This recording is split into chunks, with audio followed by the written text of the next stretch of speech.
Wow, what a dominating performance. The 49ers flew across the country and they made a statement.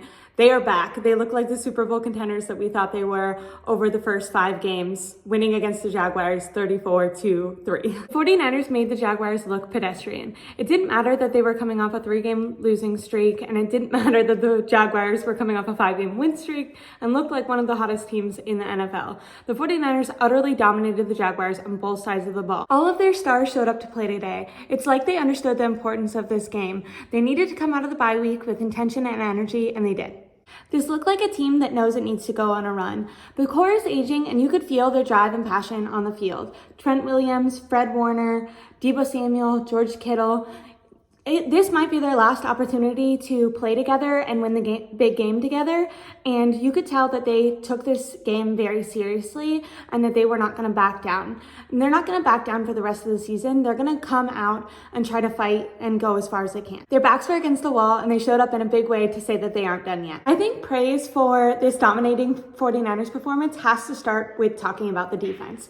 A tough, physical, all-out defense has always been at the core of this team's identity under the Kyle Shanahan regime, and oh boy did it show up today, especially just off the eye test. They were suffocating anything that the Jaguars tried in both the run game and the pass game. They were constantly flustering Trevor Lawrence, getting him under pressure, but more importantly, getting home, sacking him, and when they were just getting pressures, it was causing him to make erratic throws. I know it's silly, but Steve Wilks came down to the field and his defense ended up only giving up 3 points.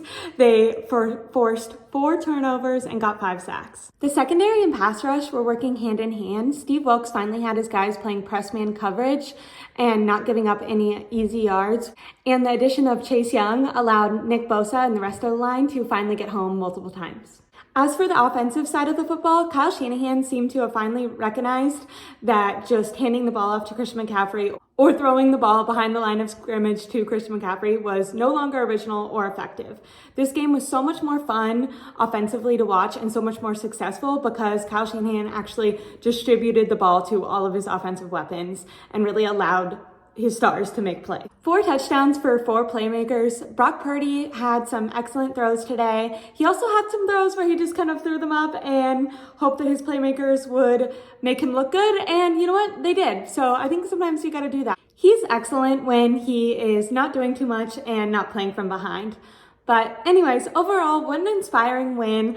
I'm really excited to see how far this team goes. When they're playing this well, it looks like they're unstoppable. So we'll see.